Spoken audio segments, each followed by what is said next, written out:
தக் life audio லான்ச்சில் முத்தமழை பாடலை பாடிய சின்மயின் குரலில் மயங்கிய ரசிகர்கள் மற்றும் நெட்டிசன்கள் இந்த செல்லத்தையா பேன் பண்ணீங்க என்று சின்மயிக்கு ஆதரவாக களமிறங்கி வருகின்றனர். இந்த நிலையில் சின்மயிக்கு தடை விதித்தது ஏன்? ரசிகர்கள் பொங்கி எழ காரணம் என்ன? இது தொடர்பாக சின்மயி கொடுக்கும் விளக்கம் என்ன? விரிவாக பார்க்கலாம் இந்த செய்தி தொகுப்பில்.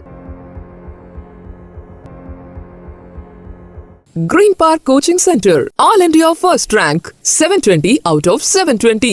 Number of students joined MBBS in 2024, 1951. Green Park Coaching Center. ஒரு தெய்வம் தந்த பூவை என்ற பாடல் மூலம் தமிழ் சினிமாவிற்குள் அறிமுகமானவர் பாடகி சின்மயி. தொடர்ந்து AR ரஹ்மானின் இசையில் பல பாடல்களை பாடியுள்ள சின்மயி இந்தியாவில் இருக்கும் பிரபலமான மற்றும் மயக்கும் குரலுக்கு சொந்தக்காரி.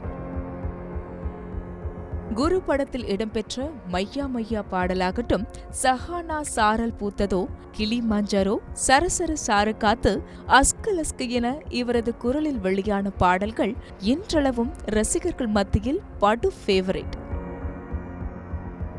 தமிழை தாண்டி தெலுங்கு, ஆங்கிலம், ஹிந்தி, ஜெர்மனி, மராத்தி ஆகிய மொழிகளை சரளமாக பேசக்கூடிய சின்மயி பின்னணி பாடகியாக மட்டுமல்ல, பல நடிகைகளுக்கு பின்னணி குரலும் கொடுத்துள்ளார்.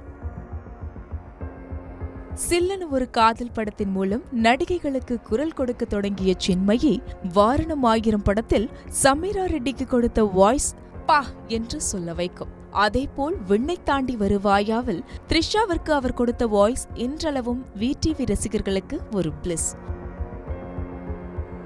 இப்படி தமிழ் சினிமாவின் முன்னணி பாடகியாகவும் பின்னணி குரல் கலைஞராகவும் இருந்த சின்மயி சில ஆண்டுகளுக்கு முன்பு கவிஞர் வைரமுத்து மீது பாலியல் புகார் ஒன்றை கொடுத்திருந்தார். தமிழகத்தில் மீட்டு பிரச்சினை தலை தூக்கிய காலம் அது. தமிழ் சினிமாவில் இது குறித்து பெரிதாக பேச காரணமாக அமைந்தார் பாடகி சின்மயி.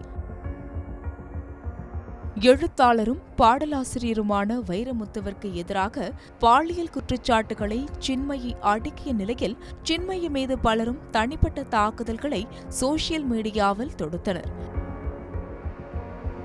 இதனைத் தொடர்ந்து கடந்த 2018ஆம் ஆண்டு முதல் திரைப்பட தொலைக்காட்சி கலைஞர்கள் மற்றும் டப்பிங் கலைஞர்கள் சங்கத்திலிருந்து அதன் தலைவர் ராதா ரவி சின்மயை நீக்கியதாக கூறப்படுகிறது. இதனால் கடந்த 7 ஆண்டுகளுக்கு மேலாக தமிழ் சினிமாவில் பாடல்களை பாட முடியாமல் இருந்தார் சின்மயி. இத்தகைய சூழலில்தான் லியோ படத்தில் த்ரிஷாவிற்கு சின்மயி டப்பிங் கொடுத்து மீண்டும் தமிழ் சினிமாவில் என்ட்ரி கொடுத்தார். இருந்தாலும் இதுவும் பல போராட்டங்களுக்கு பிறகுதான் நடந்தது என்று லியோ படக்குழுவினர் தெரிவித்தனர். இந்த நிலையில்தான் அண்மையில் கமல் சிம்பு நடிப்பில் மணிரத்னம் இயக்கத்தில் உருவாகி வரும் தக் லைஃப் படத்தின் இசை வெளியீட்டு விழா நடந்தது. இந்த விழாவில் இப்படத்தில் இடம்பெற்ற முத்தமழை பாடலை பாட இருந்தார் பாடகி சின்மயி. என்னத்தான் படத்தில் பாடகி டி இந்த பாடலை பாடியிருந்தாலும் இசை வெளியீட்டு விழாவில் சின்மயின் வெர்ஷன் என்பது ரசிகர்கள் மத்தியில் அன்பையும் முத்தங்களையும் பேராதரவையும் பெற்று வருகிறது. இதனைத் தொடர்ந்து இந்த குரலையா தமிழ் சினிமாவில் பாடக்கூடாது என்று தடை விதித்தீர்கள் என்று கேள்வி எழுப்பி வருகின்றனர் நெட்டிசன்கள். அது மட்டுமல்லாமல் இது தொடர்பாக பாடகி சின்மயியை எக்ஸ் தளத்தில் டேக் செய்து பலர் ஏன் உங்களை தமிழ் திரையுலகிலிருந்து தடை செய்தார்கள் என்று கேட்டு வருகின்றனர். இந்த நிலையில் அதற்கு பதிலளித்திருக்கும் சின்மயி பெப்சியின் கீழ் உள்ள மற்ற தொழிற்சங்கங்களுக்கு செல்லும் ஒத்துழையாமை உத்தரவை பலர் புரிந்து கொள்ளாததால் தமிழ் திரைப்படத் துறையில் ஒரு தொழிற்சங்கத்தில் தடை என்றால் என்ன என்பதை தெளிவுபடுத்த விரும்புகிறேன். 2வது கடிதம் நீங்கள் அனைவரும் புரிந்து கொள்ள வேண்டிய மிக முக்கியமான விஷயம். எனது வழக்கு என்னும் துணை நீதிமன்றத்தில் உள்ளதால் என்னால் எதையும் பகிர்ந்து கொள்ள முடியாது. ஆனால் இந்த கடிதமானது எனக்கு முன் ராதா ரவியால் தடை விதிக்கப்பட்டவர்களின் கடிதமாகும். ஒரு சங்கத்தில் உள்ள நிர்வாகிகள் எப்படியோ மற்ற தொழிற்சங்கங்களிலும் நிர்வாகிகளாக உள்ளனர். அவர்கள் அனைவரும் ஏதோ ஒரு வடிவத்தில் சிக்கிக் கொண்டு உள்ளனர். இது கடந்த 7 ஆண்டுகளில் நான் ஏன் அதிகமாக தமிழ் சினிமாவில் வேலை செய்யவில்லை என்பதை சம்பந்தப்பட்ட அனைவருக்கும் தெளிவுபடுத்தும் என்று நம்புகிறேன். மீண்டும் சொல்கிறேன், நான் மட்டும் தடை செய்யவில்லை.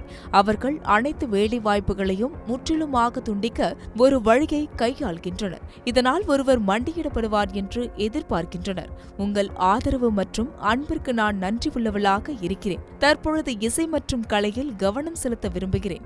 மேலும் எனது தடை சட்டப்பூர்வமாக ரத்து செய்யப்படும் வரை நீதிமன்றத்தில் தொடர்ந்து போராடுவேன் என்று சின்மயி பதிவிட்டு இருந்தார்.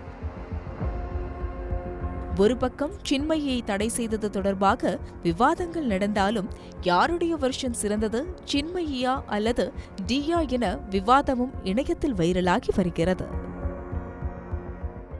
Green Park Coaching Center, All India First Rank, 720 out of 720. Number of students joined MBBS in 2024, 1951. Green Park Coaching Center.